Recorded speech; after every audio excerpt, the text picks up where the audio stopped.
Hello from... I'm sorry I'm in Jerusalem. I am sorry. I'm not sorry that I'm here, but I'm sorry that you're not here. I don't mean that in a bad way. I mean, like, I'm sorry. It's just so really, really, really, really lucky to be here, and finally to get to know Israel and Israeli society is really, it's really special.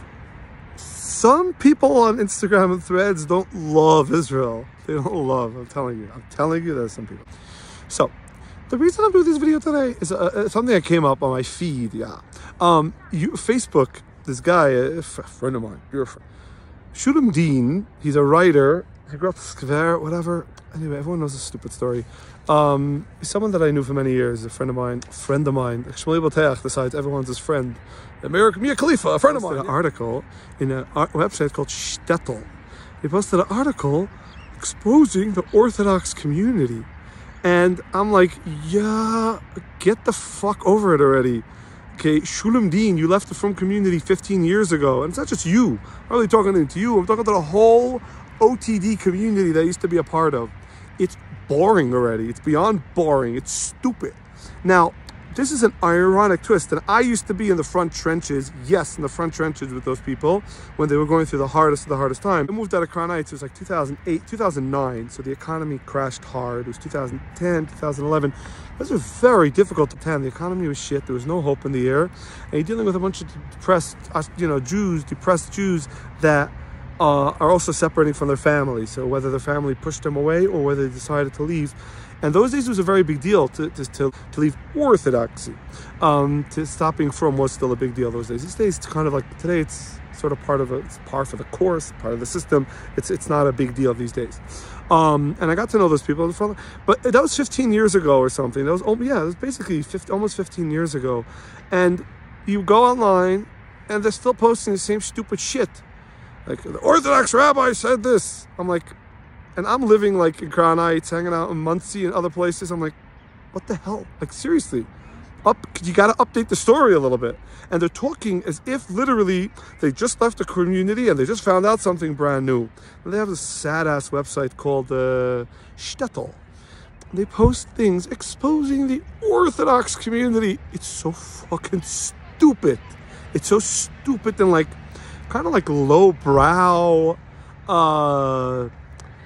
It's very basically old-fashioned. Now, the people who just left, or people that are still in pain, it's a couple of years, I understand. It's a very difficult thing to leave the Frum community. It's very, very difficult. It's a tremendous journey, and some people struggle with it for many, many years. I understand. This is the ironic part. People that left the Frum community shamed or pointed out, and every family has one person who walked away. They shamed, pointed out, embarrassed, or whatever they did, they made from people, from Hasidim to like modern Orthodox, all those people take a hard look at themselves. And they did. They really did. A lot of people, a lot of parents that had kids that stopped being Frum, they went for healing. They went to figure out how they could better communicate with their kids. They moved the needle a lot. Orthodox community in New York, all over, moved the needle a lot. They went to change. They went for healing, etc., etc. But you're still talking about them as if you left yesterday. No idea what you did. You have no idea what you accomplished. You have no idea what you did. You have no idea what you accomplished. Anyway, you have no idea what you did. You have no idea what you accomplished. Go celebrate it. Go see it. But this idea of continuously like, oh, the Orthodox, they took out a picture of Nikki Haley and the Republican, wow, and you're going to write an article about it. It's such a stupid non-issue. But you have nothing else to, nothing else to write about. Like, it's very easy to embarrass Frum people. It's so easy.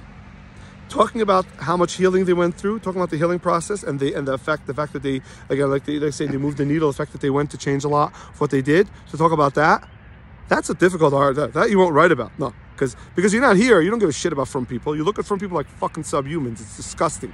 If you're OTD and watching this, it's disgusting. You look at Frum people as subhumans. It's disgusting. All right? And you don't give a shit if they change. You just want the whole community to be torn down. I got news for you. They don't give a shit. The Frum people already have thousands of years of anti-Semitism. It's like the Jewish story, a little extra. They'll say, you want to fight us? We'll be even stronger. But in this case, they took what you said seriously. They took your experience of walking, voting with your feet and leaving. They took that seriously.